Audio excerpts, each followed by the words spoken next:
నమస్తే MyTV news వార్తలకి స్వాగతం. నేను ప్రియ. ముందుగా వార్తలోని ముఖ్యాంశాలు.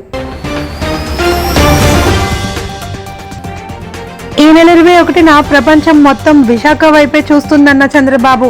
ప్రధాని మోడీ సారథ్యంలో యోగా డే జరగడం చారిత్రాత్మకమన్న ముఖ్యమంత్రి.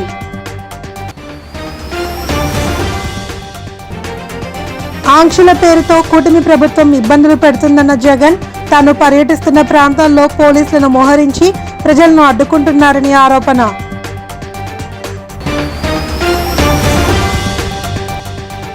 యోగా డే సరికొత్త రికార్డును సృష్టిస్తుందన్న మంత్రులు డోలా, సత్యకుమార్, సవిత. విశాఖ సాగర తీరంలో వాగ్దాన్ ర్యాలీ నిర్వహణ. తరలివచ్చిన ప్రజలు. జీవన ప్రమాణాల్లో యోగా ఓ భాగం కావాలి అని, ఆ దిశగా ప్రతి ఒక్కరూ సాధన చేయాలి అని ముఖ్యమంత్రి చంద్రబాబు నాయుడు పిలుపునిచ్చారు. ఈ నెల 21న విశాఖలో అంతర్జాతీయ యోగా దినోత్సవం జరుపుకుంటున్న తరుణంలో ఆయన మీడియా సమావేశం ఏర్పాటు చేసి మాట్లాడారు. 11వ యోగా డేను ఏపీలో నిర్వహించడం శుభ పరిణామమన్నారు. గిన్నిస్ బుక్ ఆఫ్ వరల్డ్ రికార్డులో ఈ వేడుక నమోదవుతుంది అని అన్నారు. ఇదొక బిగ్గెస్ట్ అచీవ్మెంట్ గా ఆయన అభివర్ణించారు. రోజు వారి జీవన ప్రమాణాల్లో యోగా భాగమైతే మనిషి సంపూర్ణ ఆరోగ్యంగా జీవించగలుగుతారని అన్నారు. విశాఖలో జరిగే వేడుకకు అంతా స్వచ్ఛందంగా తరలి రావాలి అని సీఎం పిలుపునిచ్చారు. Only one day is left over. ఎల్లుండి మార్నింగ్ మనం విశాఖపట్నంలో సెలబ్రేట్ చేసుకుంటున్నాం. It is the biggest event. Even Guinness record కూడా కంప్లీట్ చేస్తున్నాం. ఆల్ అరేంజ్మెంట్ చేశాం. ఇంతవరకు ఏమేం చేశామో ఒకసారి మీ అందరికీ ఎక్స్ప్లెయిన్ చేయడానికి పిలిచాను. ఈరోజు 11వ ఇంటర్నేషనల్ యోగా డే మనం చేసుకుంటున్నాం. 10 సంవత్సరాలు పూర్తి చేసుకొని 11th యోగా ఇంటర్నేషనల్ డేని మనం సెలబ్రేట్ చేస్తున్నాం. అదే సమయంలో ప్రధానమంత్రి గారు దీన్ని పట్టుబట్టి UN కన్విన్స్ చేసి దీని ఇంపార్టెన్స్ చెప్పి ఒక ఇంటర్నేషనల్ యోగా డేని డిక్లేర్ చేశారు. దీనివల్ల ప్రపంచం అంతా కూడా ఆ రోజున యోగా డే చేసుకుంటున్నాం. That is the biggest achievement.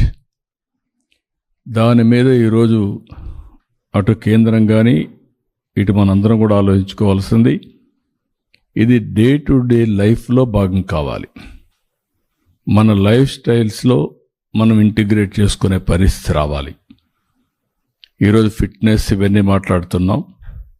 ఇది వారసత్వంగా మనకు వచ్చిన సంపద. ఈ వారసత్వంగా వచ్చినటువంటి ఈ యోగాని మన జీవన ప్రమాణాల్లో కానీ మన జీవితంలో భాగంగా చేసుకుంటే చాలా వరకు హెల్త్ ఇంప్రూవ్ అవుతుంది. ప్రివెంటివ్ హెల్త్కి this is the main strategy. ఏదో ఆరోగ్యం బాగాలేనప్పుడు హాస్పిటల్కి వెళ్ళడం, అక్కడి నుంచి ఫార్మాస్యూటికల్ మెడిసిన్స్ తినడం, ఇంకా ప్రాబ్లమ్స్ వస్తే ఆపరేషన్లు చేసుకోవడం. దీనివల్ల ఆపరేషన్ చేసుకున్న బాడీస్ మనం హార్ట్ కావచ్చు ఏదైనా కావచ్చు డ్యామేజ్ అవుతుంది. మెడిసిన్ తిన్నా దాని ఇంపాక్ట్. ప్రతిపక్ష నాయకుడిగా ప్రజలను తమ పార్టీ నాయకులను కలవాలనుకుంటే ప్రభుత్వం ఎందుకు ఇన్ని ఆంక్షలు పెడుతోంది అని మాజీ ముఖ్యమంత్రి వైసీపీ అధినేత వైఎస్ జగన్ ప్రశ్నించారు. ఆంధ్రప్రదేశ్లో ప్రస్తుతం కొనసాగుతున్న అణచివేతపై ప్రజలకు నిజం తెలియాల్సి ఉందని ఈ ప్రెస్ మీట్ నిర్వహిస్తున్నానని తెలిపారు. గుంటూరు జిల్లాలోని సత్తెనపల్లిలో తాను పర్యటిస్తే పోలీస్ బలగాలను మోహరించి ఎక్కడికక్కడ ప్రజలను అడ్డుకున్నారని జగన్ ఆరోపించారు. రాష్ట్రంలో కూటమి ప్రభుత్వం ఏర్పడిన ఈ ఏడాది కాలంలోనే ప్రజల్లో తీవ్ర వ్యతిరేకత వ్యక్తమవుతుంది అని చెప్పారు. బహుశా దేశ చరిత్రలో ఇంత వ్యతిరేకతను ఎదుర్కొంటున్న ప్రభుత్వం ఆంధ్రప్రదేశ్లోనే ఉందని జగన్ వ్యాఖ్యానించారు. రాష్ట్రంలో అణచివేత అనే పదానికి చంద్రబాబు నిర్వచనంగా మారారని ఆరోపించారు. 22 లక్షల ఇళ్లు శాంక్షన్ చేయించి 10 లక్షల ఇళ్లు పూర్తి చేసి అందులో 32 లక్షల ఇళ్ల పట్టాలు ఇచ్చి చట్టం చేసి మరీ అక్క చెల్లెమ్మలకు నామినేటెడ్ పదవుల్లోనూ నామినేటెడ్ పనుల్లోనూ 50% రిజర్వేషన్ ఇచ్చేట్టుగా ఏకంగా చట్టం చేసి మరీ అమలు చేసి ఇచ్చాం. ఇంతకుముందు లేదు. ఎప్పుడు చట్టం చేసి మరి 50% పదవులు నామినేషన్ పదవుల్లోనూ మహిళలకు ఇచ్చింది మా ప్రభుత్వంలోనే. మరి ఎవరికి మహిళల మీద గౌరవం ఉంది అని చెప్పి అడుగుతా ఉన్నా. మంచి చేసిన మాక ఆ ముసుగులో దౌర్జన్యం చేసి ఆ పెద్ద మనిషికి, ఆ ముసుగులో రాక్షసత్వం ప్రదర్శించే ఆ పెద్ద మనిషికి.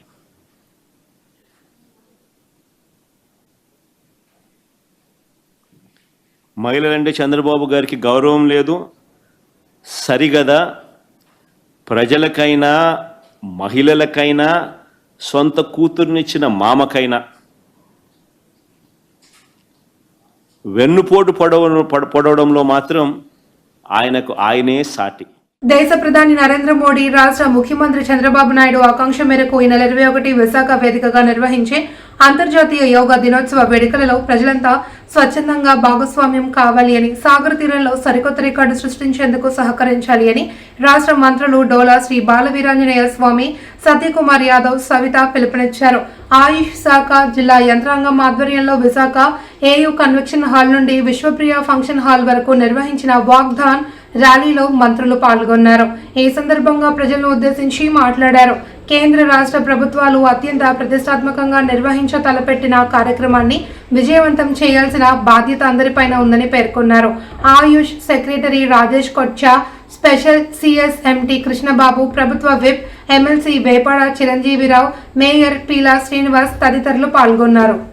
వేదిక కాబోతున్నకు విశాఖ ప్రజలందరూ తప్పనిసరిగా పార్టిసిపేట్ చేయాలి. రాష్ట్ర ప్రజలందరూ కూడా ఈ కార్యక్రమంలో 2 కోట్ల మంది భాగస్వాములు కావాలని మనస్ఫూర్తిగా కోరుకుంటూ, తరతరాలుగా మన పూర్వీకులు వారి అనుభవాన్ని రంగరించి మేళవించి మనకు అందించిన అద్భుత వారసత్వ సంపద యోగా.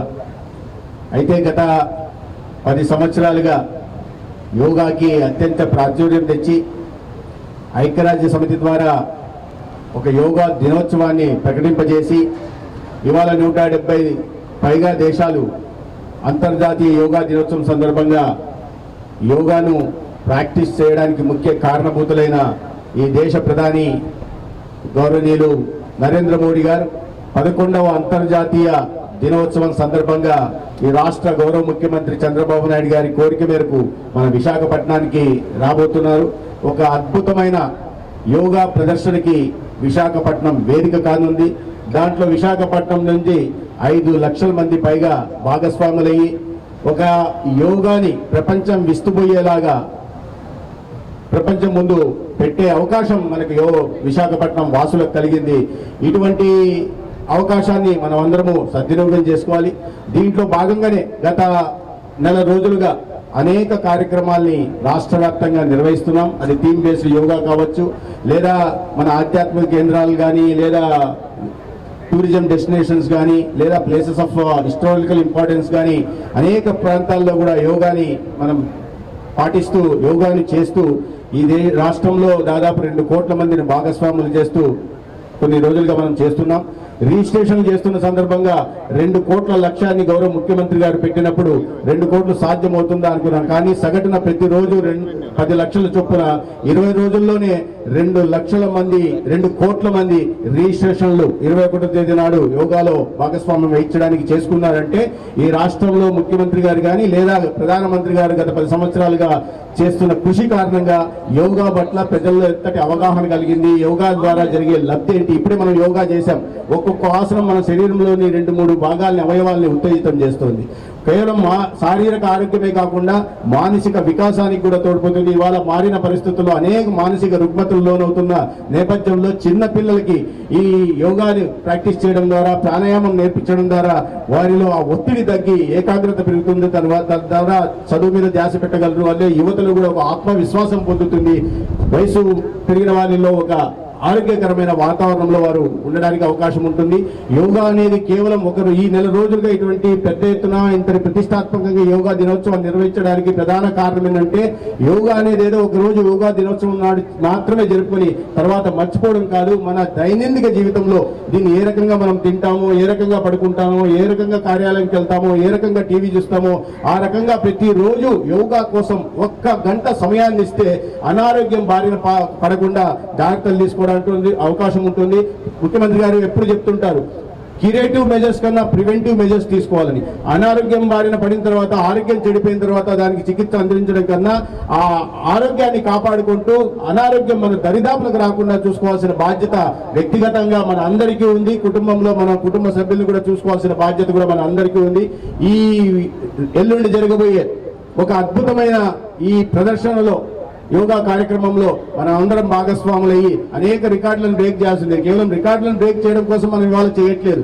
దీని ద్వారా ప్రజల్లో అవగాహన కల్పించి యోగాను ప్రతిరోజు చేయడానికి ప్రేరేపించే దిశగా ఇన్ని ప్రయత్నాలు జరుగుతున్నాయి. కాబట్టి మనం అందరం కలిసి 21వ తేదీ 11వ అంతర్జాతీయ దినోత్సవాన్ని ఒక ఫలప్రదం చేయాలని గౌరవ ప్రధానమంత్రి గారికి, ముఖ్యమంత్రి గారి అంచనాలకు మించి ఈ యోగా కార్యక్రమాన్ని జయప్రదం చేయాలని కోరుకుంటున్నాను. ధన్యవాదాలు. జై యోగాంధ్ర, జై స్వర్ణాంధ్ర. వైఎస్ జగన్ పర్యటనలో చోటు చేసుకున్న పరిస్థితులపై ఏపీ ఆర్థిక శాఖ మంత్రి పయ్యావుల కేశవ్ స్పందించారు. ఈ సందర్భంగా ప్రెస్ మీట్ నిర్వహించి మాట్లాడుతూ అరాచకవాదులను వెంటబెట్టుకుని భయానక వాతావరణం సృష్టిస్తున్నారని ఆగ్రహం వ్యక్తం చేశారు. రాజారెడ్డి రాజ్యాంగం అమలు చేస్తామంటూ ఫ్లెక్సీలే పెడుతున్నారని మంత్రి ఆరోపించారు. ఈ క్రమంలో గత 5 ఏళ్ల అరాచక పాలనను ప్రజలు రప్ప నరికేశారని మంత్రి పయ్యావుల పేర్కొన్నారు. ప్రజలు ఓడించిన తీరు మారలేదని ఆగ్రహం వ్యక్తం చేశారు. ఇంకా భయపెట్టాలని చూస్తున్నారని, మాజీ సీఎం జగన్ రప్ప నరుకుతామనే ఫ్లెక్సీని ఖండించాల్సింది పోయి సంతోషపడుతున్నారంటే హింసను ప్రేరేపించడం కాదా అని ప్రశ్నించారు. జగన్మోహన్ రెడ్డి గారు ఎప్పుడు కూడా భయపెట్టి రాజ్యం చేయాలి అనేటువంటి సిద్ధాంతాన్ని నమ్ముకున్న వ్యక్తి అయినా అధికారంలో ఉన్నప్పుడు పోలీసు వ్యవస్థను ఉపయోగపెట్టి భయపెట్టాడు. అసలు హౌస్ అరెస్ట్లు అన్నారు, గేట్లకు తాళాలు అన్నారు, అడుగు బయటకు పెట్టేటువంటి పరిస్థితి లేదు. ఉద్యోగులు కావచ్చు, ప్రతిపక్షాలు కావచ్చు, పార్టీలు కావచ్చు, రాష్ట్రంలో 5 ఏళ్ళు ఏం నడిచిందో చూసాం. అధికారం పోయిన తర్వాత ఇప్పుడు మళ్ళీ తనంటే భయం పోతోంది కాబట్టి రాష్ట్రంలో ఉన్న రౌడీలందరినీ సమీకరించేటువంటి ప్రయత్నం చేస్తున్నాడు. రౌడీలారా నా వెనక నడవండి, నేను మీకుంటాను నాయకుడిగాను అన్నటువంటిది. ఇది చూస్తే బహుశా నాకు చాణక్యుడు చెప్పినటువంటి ఒక సిద్ధాంతం గుర్తుకొస్తుంది. దాన్ని ఏమన్నా జగన్మోహన్ రెడ్డి గారు నమ్ముకుంటున్నాడేమో. చిన్న డిఫరెన్స్ అది. ఆయన రాచరిక వ్యవస్థలో ఉన్నప్పుడు చెప్పాడు. ఒక రాజుని రాజ్యం నుంచి ఆక్రమించి తరిమేసినప్పుడు ఏ అడవుల్లోనో తలదాచుకున్నటువంటి రాజుకి చాణక్యుడు సలహా ఇస్తాడు. అడవిలో ఉన్నటువంటి దారిదోపిడీ దొంగలందరినీ సమీకరించు, అదను చూసి కోట మీద తిరుగుబాటు చెయ్యి అని. అట్లా రాష్ట్రంలో ఉన్నటువంటి రౌడీల్ని, బ్లేడ్ బ్యాచ్ల్ని, గంజాయి బ్యాచ్ల్ని, బెట్టింగ్ బ్యాచ్ల్ని, అన్ని బ్యాచ్ల్ని సమీకరించేటువంటి ప్రయత్నం చేస్తున్నాడు జగన్మోహన్ రెడ్డి గారు ఈ పర్యటనల ద్వారా. ప్రజల కోసమో, ప్రజల సంక్షేమం కోసమో, ప్రజల బాగోగుల కోసమో, ప్రభుత్వం మీద ఒత్తిడి తెచ్చేదానికోసమో కాదు. ఈ అరాచకాన్ని, అరాచకవాదుల్ని వెంటబెట్టుకుని ఏపీసీసీ అధ్యక్షురాలు వైఎస్ షర్మిల మరోసారి జగన్ పై ఘాటు వ్యాఖ్యలు చేశారు.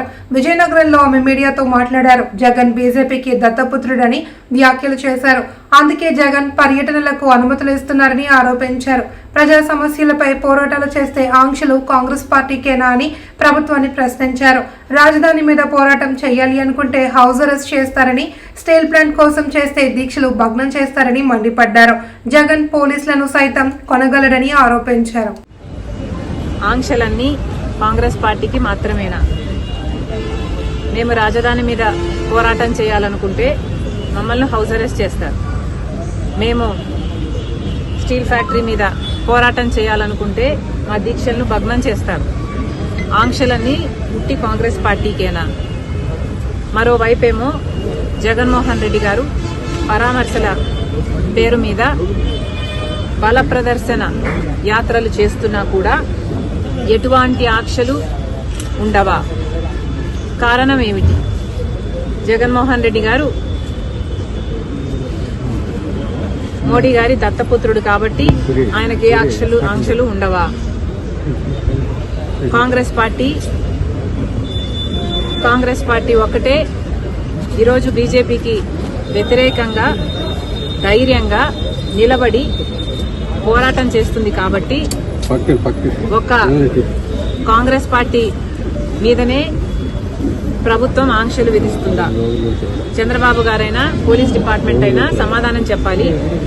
ఒక కాంగ్రెస్ పార్టీ మాత్రమే ప్రజల పక్షాన పోరాటాలు చేస్తుంది కాబట్టి ఒక కాంగ్రెస్ పార్టీ మీదనే మీ ఆంక్షలన్నీనా? ఇంకోవైపు జగన్మోహన్ రెడ్డి గారు పరామర్శల పేరు మీద బల ప్రదర్శన యాత్రలు చేస్తున్నా కూడా జగన్మోహన్ రెడ్డి గారి మీద ఏ ఆంక్షలు ఎందుకు లేవు? ఒకవైపు జగన్మోహన్ రెడ్డి గారు అక్రమ పొత్తు పెట్టుకున్నారు బీజేపీతో, మోడీ గారి దత్తపుత్రుడిగా ఉన్నాడు, అందుకు ఆంక్షలు లేవా? లేకపోతే జగన్మోహన్ రెడ్డి గారి దగ్గర డబ్బులున్నాయి కాబట్టి బల ప్రదర్శన చేయడానికి జనాన్ని పోగు చేయగలడు కాబట్టి, లేదా పోలీసులను కొనుక్కోగలడు కాబట్టి జగన్మోహన్ రెడ్డి గారి మీద ఏ ఆంక్షలు లేవా? ప్రభుత్వం సమాధానం చెప్పాలి, చంద్రబాబు గారు సమాధానం చెప్పాలి. ఈరోజు నిన్న ఇద్దరు చనిపోవడం జరిగింది. మరి దానికి బాధ్యులు ఎవరు? పోలీసులు 100 మందితో జగన్మోహన్ రెడ్డి గారికి అనుమతి ఇస్తే వేలల్లో 1000కి పైగానే జనం వచ్చారు. బ్రిటన్ మాజీ ప్రధాని Tony Blair, institute for global change వ్యవస్థాపకుడు టోనీ బ్లేయర్ తో రాష్ట్ర విద్య, ఐటీ, ఎలక్ట్రానిక్స్ శాఖల మంత్రి నారా లోకేష్ న్యూఢిల్లీలో భేటీ అయ్యారు. ఢిల్లీలోని తాజ్ ప్యాలెస్ లో టోనీ బ్లేయర్ ను మంత్రి లోకేష్ కలుసుకుని పలు అంశాలపై చర్చించారు. ఏపీ ప్రభుత్వ కార్యకలాపాలు, విద్యా వ్యవస్థలో ఏఐ టూల్స్ ను ఉపయోగించుకోవడానికి తమ సంస్థ అయిన Tony Blair institute for global change ద్వారా సహకరించేందుకు టోనీ బ్లేయర్ అంగీకరించారు. ఈ మేరకు విద్యా రంగంలో అధునాతన సాంకేతికతను అమలు చేయడం ద్వారా యువతకు ఉపాధి అవకాశాలు మెరుగుపరచడానికి ఏపీ విద్యాశాఖ Tony Blair institute for global change నడుమ 2024 డిసెంబర్లో ఒప్పందం కుదిరింది. ఈ ఒప్పందంలో భాగంగా టీబీఐ విజయవాడలో తమ ఎంబెడెడ్ బృందాన్ని మోహరించి 2 ప్రధాన అంశాలపై దృష్టి సారించి అభివృద్ధి చేస్తోంది.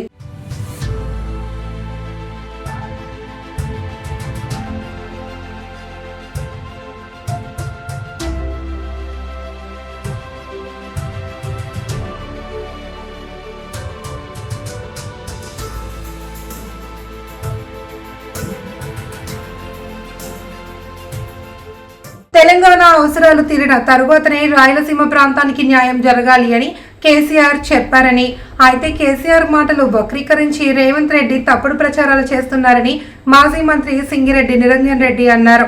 మీడియా సమావేశంలో ఆయన మాట్లాడుతూ చంద్రబాబు నీళ్లు తరలిస్తూ ఉంటే అది వదిలేసి కేసీఆర్ దావత్ ఇచ్చిండు అని రేవంత్ రెడ్డి పిచ్చి పిచ్చిగా మాట్లాడుతున్నాడని ఆరోపించారు. వాస్తవాలు తెలుసుకుని మాట్లాడాలని హితవు పలికారు. తెలంగాణ అభివృద్ధి కోసం బీఆర్ఎస్ పార్టీ పాటుపడుతుంది అని చెప్పారు.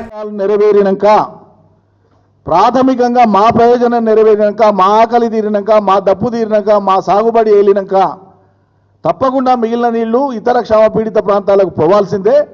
రాయలసీమ ప్రజలకు కూడా న్యాయం జరగాల్సిందే. ఇది ఆనాడు, నేడు, రేపైనా మేము ఇది మాట్లాడతాం. దీనికి కట్టుబడి ఉన్నాం మేము. నువ్వు తెలంగాణను గాలికి వదిలేసి అవతలకు సాయం చేసేటువంటి విధంగా నువ్వు మాట్లాడతావు. రోజు తెలంగాణను తేలిక చేసి మాట్లాడతావు. 10 ఏళ్ళ తెలంగాణను అవమానించి మాట్లాడుతావు. కేసీఆర్ లేకపోతే నువ్వు ఎక్కడన్నా నాకు అర్థం కాదు. ఇది తమాషాగా ఉంది. తెలంగాణనే లేకపోతే నువ్వు తెలంగాణ ముఖ్యమంత్రి ఎట్లయితావు? తెల్లారితే పొద్దుముక్తే కేసీఆర్ను తిట్టడమేనా పనికి మాలిన భాషతోనా? అది కూడా వయస్సు, అనుభవం, దక్షత ఇవేవి పరిగణలోకి రావు. అంతా హేళన చేసి అంత కడుపులో తీవ్రమైన విషయంతో మాట్లాడితే గానీ నీకు అది. అంతర్జాతీయ యోగా దినోత్సవాన్ని ప్రధాని నరేంద్ర మోడీ సూచన మేరకు కూటమి ప్రభుత్వం విశాఖలో ప్రతిష్టాత్మకంగా చేపడుతోంది అని ఆంధ్రప్రదేశ్ భవన నిర్మాణ కార్మిక బోర్డు చైర్మన్ వలవల బాబ్జీ తెలిపారు. యోగా వేడుకల నిర్వహణలో భాగంగా గాజువాక తెదేపా కార్యాలయానికి వచ్చిన ఆయన మీడియాతో కాసేపు మాట్లాడారు. యోగా సర్వరోగ నివారణి అని అన్నారు. ఆరోగ్య ఆంధ్రప్రదేశ్ గా తీర్చిదిద్దడం కోసం ముఖ్యమంత్రి చంద్రబాబు కంకణం కట్టుకున్నారని చెప్పారు. ప్రతి ఒక్కరూ ఈ మహాయజ్ఞంలో భాగస్వామ్యం కావాలి అని బాబ్జీ పిలుపునిచ్చారు. ఈ నెల 21వ తారీఖున జరిగే యోగా కార్యక్రమాన్ని జయప్రదం చేయడానికి ఇక్కడికి మోడీ గారు, ప్రధానమంత్రి మోడీ గారు, మరి ముఖ్యమంత్రి చంద్రబాబు నాయుడు గారు, డిప్యూటీ ముఖ్యమంత్రి పవన్ కళ్యాణ్ గారు, అలాగే విద్యాశాఖ మంత్రి లోకేష్ గారు ఆధ్వర్యంలో ఈ కార్యక్రమాన్ని జయప్రదం చేయడానికి మరి రావడం జరుగుతుంది. ముఖ్యంగా విశాఖపట్నంలో ఉన్న ప్రజలంతా కూడా ఈ కార్యక్రమానికి మద్దతు ఇవ్వాలి. ముఖ్యంగా భారతీయ సంస్కృతి, భారతీయ జీవన విధానం మరి ప్రపంచం అంతటికీ కూడా తెలియజేసేలాగా ఈ కార్యక్రమం విజయవంతం చేయవలసిందిగా మిమ్మల్ని అందరినీ కోరుకుంటున్నాను. అలాగే భవన నిర్మాణ కార్మికులు మొత్తం అందరూ కూడా ఈ కార్యక్రమంలో పాలు పంచుకోవాల్సిందిగా భవన నిర్మాణ కార్మికుల బోర్డు చైర్మన్గా నేను విజ్ఞప్తి చేస్తున్నాను. అంతేకాకుండా మనకి ఏదైతే మరి మోడీ గారు 11 సంవత్సరాలు కంప్లీట్ చేసిన తర్వాత కూడా ఈ కార్యక్రమం మరి వివిధ నగరాల్లో విజయవంతంగా జరిగింది గతంలో. ఈవేళ మనకు అవకాశం వచ్చింది. ఈ అవకాశాన్ని పూర్తిగా సద్వినియోగం చేసుకుని ఆంధ్రప్రదేశ్ అంటే ఏంటో కూడా ఈ ప్రపంచానికి అలాగే భారతదేశంలో ఉన్న మిత్రులందరికీ కూడా తెలియజేయాలని చెప్పి కోరుకుంటూ సెలవు తీసుకుంటాం. విశాఖ నగర ఖ్యాతి యోగా దినోత్సవంతో ప్రపంచానికి తెలుస్తోంది అని ఎంపీ శ్రీభరత్ అన్నారు. ఈ నెల 21 విశాఖలో జరగనున్న అంతర్జాతీయ యోగా దినోత్సవంలో భాగంగా గాజువాక క్లబ్ ఆడిటోరియంలో విస్తృత స్థాయి సమావేశం నిర్వహించారు. ఈ సందర్భంగా ఎంపీ మాట్లాడుతూ ప్రధాని నరేంద్ర మోడీ పాల్గొంటున్న ఈ కార్యక్రమాన్ని కూటమి ప్రభుత్వం ప్రతిష్టాత్మకంగా తీసుకుంది అని తెలిపారు. యోగాపై ప్రజల్లో చైతన్యం పెరిగింది అని, ఆ దిశగా ప్రచారం కూడా ఊపందుకుంది అని చెప్పారు. ఈ వేడుక ప్రపంచ చరిత్రలో సువర్ణ అధ్యాయంగా నిలుస్తోందన్నారు. సమావేశంలో Tanuku MLA Radhakrishna, deputy mayor Dalli Govind Reddy, DCCB chairman Kona Tatarao, సమన్వయకర్త ప్రసాద్ శ్రీనివాస్, కూటమి కార్పొరేటర్లు, జీవీఎంసీ అధికారులు పాల్గొన్నారు. 5,000 మందిని టార్గెట్ పెట్టుకుని అందరినీ కూడా గత నెల రోజులుగాను కూడా వారందరూ కూడా యోగాలో పార్టిసిపేట్ చేసి రేపు యోగాంధ్ర కార్యక్రమంలో భాగస్వాములు అవడానికి అందరూ కూడా ఎంతో ఉత్సాహంతో ఎదురు చూస్తున్నటువంటి పరిస్థితి. ఈరోజు స్థానిక పార్లమెంట్ సభ్యులు భరత్ గారి ఆధ్వర్యంలో ఇక్కడ రివ్యూ మీటింగ్ పెట్టుకుని ఏ విధంగా ఏర్పాట్లు, అదేవిధంగా ఏ విధంగా అక్కడికి రీచ్ అవ్వాలి, ఏ టైము ఏ సమయంలో రీచ్ అవ్వాలి, ఏ విధంగా బస్సెస్ అన్ని ఆర్గనైజ్ చేయాలి, అదేవిధంగా డ్రై రన్ కూడా రేపు ఎల్లుండి కూడా డ్రై రన్ ఏ విధంగా చేయాలనేది కూడా ఈరోజు చర్చించడం జరిగింది. అన్ని విధాలుగాను కూడా ఒక ప్రణాళిక ప్రకారం గాజువాక నియోజకవర్గం నుంచి ఏదైతే ఇక్కడ యోగాంధ్రలో భాగస్వాములు అవ్వడానికి గత నెల రోజులుగాను కూడా అనేక మంది పార్టిసిపేట్ చేసి వారందరినీ కూడా భాగస్వాములు చేసి గౌరవ ముఖ్యమంత్రి చంద్రబాబు నాయుడు గారి నాయకత్వంలో ప్రధానమంత్రి గారు సమక్షంలో ఈరోజు మనం గిన్నిస్ బుక్ ఆఫ్ వరల్డ్ రికార్డ్స్ని నమోదు చేసుకోవడమే కాకుండా ప్రతి ఒక్కరిని కూడా ఆరోగ్య ఆంధ్రప్రదేశ్ నిర్మించి అందులో భాగస్వాములు చేయాలి.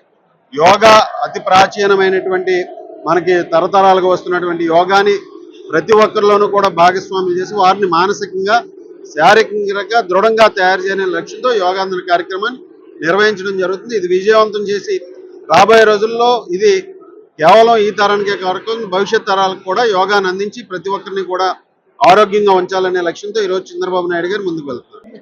ప్రధానమంత్రి గారు, ముఖ్యమంత్రి గారి ఆధ్వర్యంలో ఒక ప్రపంచ స్థాయి రికార్డు సాధించాలనే ఒక సంకల్పంతో ఇవాళ మీ అందరం పనిచేస్తున్నాము. గత నెలగా ఈ ఎంటైర్ ఉత్తరాంధ్ర ప్రాంతంలో చాలా మందికి ట్రైనింగ్లు నడపడము, అన్ని వర్గాలకు చెందిన వాళ్ళు అంటే ట్రైబల్ స్టూడెంట్స్, సీనియర్ సిటిజన్స్, వేద పండితులు అందరూ యోగా చేస్తున్నారు. అండ్ రేపు మనకి ఎల్లుండి జరగబోయే ఈవెంట్లో బీచ్ రోడ్లో ఇంచుమించు ఒక 150 కంపార్ట్మెంట్లు, మిగతా అడిషనల్ లొకేషన్స్ బీచ్ రోడ్కి ఆనుకుని ఇంకో 150 కంపార్ట్మెంట్స్, ఎక్కడన్నా మనకి పెద్ద గ్రౌండ్స్ దొరికితే అక్కడ ఒక 20-30 కంపార్ట్మెంట్స్ అన్ని కలిపి 326 కంపార్ట్మెంట్స్ పెడుతున్నాము. వాళ్ళల్లో ఏంటంటే మినిమం ఒక 3,50,000 మంది ఒకటేసారి యోగా చేసి గిన్నిస్ బుక్ ఆఫ్ వరల్డ్ రికార్డ్స్లో మనం ఎంటర్ అవబోతున్నాం అనేది మనందరి టార్గెట్.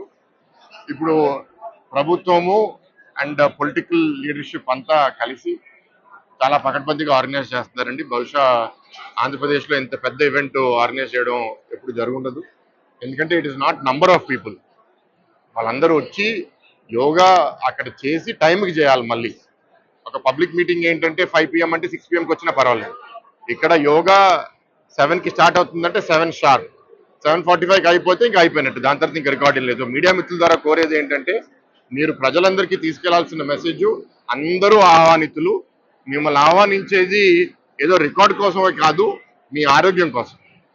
వాళ్ళ సమాజంలో అనేక ఆరోగ్య సమస్యలు వస్తున్నాయి. బాడీ పెయిన్స్ అని, డైజెషన్ ఇష్యూస్ అని, నిద్ర సరిగ్గా పట్టుకోవడం, కాన్సన్ట్రేషన్ లేకపోవడం, మానసికంగా అందరు ఇబ్బంది పడటము, ఇవన్నిటికీ యోగా ఒక గొప్ప సొల్యూషన్. దాంట్లో ఆసనాలు, ప్రాణాయామాలు కానీ రోజు మనం చేయగలిగితే, నేను కూడా ఎర్లీ మార్నింగ్ లెగ్సే రకం కాదండి, ఆనెస్ట్గా చెప్తున్నా. నేను గత వారంగా యోగా పొద్దున్న ఈ నెల 22 నుండి రాష్ట్ర వ్యాప్త సమ్మె చేయాలి అని నిర్ణయించినట్లు ఏపీ మున్సిపల్ ఇంజనీరింగ్ శాఖ వర్కర్స్ యూనియన్ సభ్యులు తెలిపారు. ఈ మేరకు అనకాపల్లి జిల్లా నర్సీపట్నంలో సబ్ కలెక్టర్ కార్యాలయం వద్ద ఆందోళన కార్యక్రమం చేపట్టారు. జీతాలు పెంచాలి అనే తమ ప్రధానమైన డిమాండ్తో పాటు ఇతర డిమాండ్లను ప్రభుత్వం ఆమోదించాలి అని కోరారు. 13,000 రూపాయలు చాలీచాలని జీతంతో కుటుంబం జీవనం భారంగా మారింది అని, మున్సిపాలిటీలోని ఇతర శాఖల కార్మికుల మాదిరిగానే తమకు జీతాలు పెంచాలి అని యూనియన్ అనకాపల్లి జేఏసీ అధ్యక్షుడు గొర్లె మురళీకృష్ణ డిమాండ్ చేశారు. తమ సమ్మె మూలంగా మున్సిపాలిటీ ప్రజలు ఇబ్బందులు ఎదుర్కొంటున్నారని, సహృదయంతో ప్రజలు తమ బాధలు అర్థం చేసుకోవాలి అని కోరారు. నర్సీపట్నం శాఖ అధ్యక్షుడు మాకిరెడ్డి అప్పలనాయుడు, కార్యదర్శి కరక మహేష్ పాల్గొన్నారు. కష్టాల కోసం మేము ఈరోజు ధర్నాకు దిగడం జరిగింది. మాకు రాష్ట్రంలో ఉన్న అన్ని మున్సిపాలిటీలు కూడా గత 50 రోజుల నుంచి స్ట్రైక్ చేస్తున్నాయి. మేము ఈ రోజు నుంచి మొదలు పెట్టాము. మాకు కనీస వేతనం కూడా లేని బ్రతుకులుగా తయారైంది మా మున్సిపాలిటీ తాలూకా.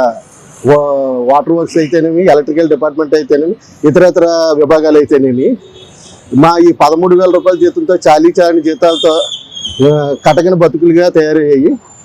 కానీ గవర్నమెంట్ వారి మటుకు ఎటువంటి స్పందన లేదు. 2 సార్లు జేఏసీ వారు కూర్చొని మాట్లాడినా సరే మాకు ఎటువంటి స్పందన కూడా మాకు కల్పించలేదు.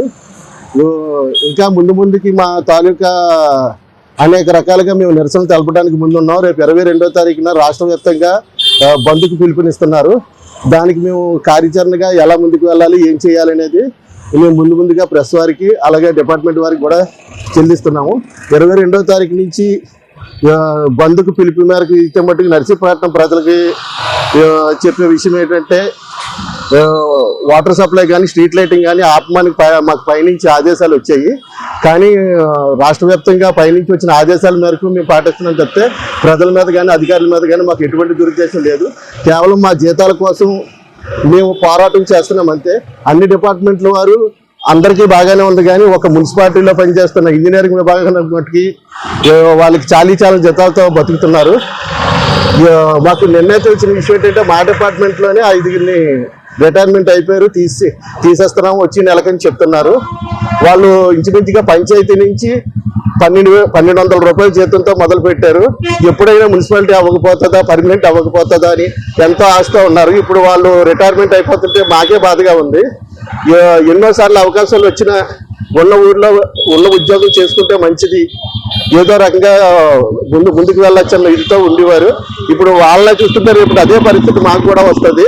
అందుకే ఆ ఉద్దేశంతో 60 సంవత్సరాలు గవర్నమెంట్ వాళ్ళకి 62 సంవత్సరాలు ఎలా ఉన్నాయో మాకు కూడా 62 సంవత్సరాలు చేయాలని డిమాండ్ మేము కూడా ఇస్తున్నాం. మాకు సంక్షేమ పథకాలు మాకు రావడం లేదు, సమాన పనికి సమాన వేతనం ఇవ్వట్లేదు. మాకు చాలని జీతంతో మాకు బతకడానికి కూడా బతుకు తెరువు చాలా కష్టమైపోతుందండి. అలాగే 13,000 జీతం ఇస్తున్నారండి. ఆ 13,000 జీతం కూడా మాకు కనీస కుటుంబ. వార్తలోని ముఖ్యాంశాలు. ఈ నెల 21న ప్రపంచం మొత్తం విశాఖ వైపే చూస్తుందన్న చంద్రబాబు. ప్రధాని మోడీ సారథ్యంలో యోగా డే జరగడం చారిత్రాత్మకమన్న ముఖ్యమంత్రి.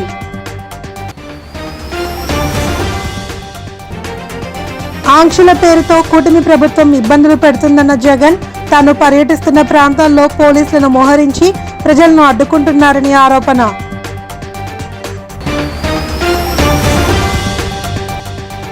యోగా డే సరికొత్త రికార్డును సృష్టిస్తుందన్న మంత్రులు డోలా, సత్యకుమార్, సవిత. విశాఖ సాగర తీరంలో వాగ్దాన్ ర్యాలీ నిర్వహణ. తరలివచ్చిన ప్రజలు. ఈ వార్తలు ఇంతటితో సమాప్తం. తిరిగి రేపు ప్రసారం అయ్యే మా టీవీ న్యూస్ లో మళ్ళీ కలుసుకుందాం. అంతవరకు సెలవు. నమస్కారం.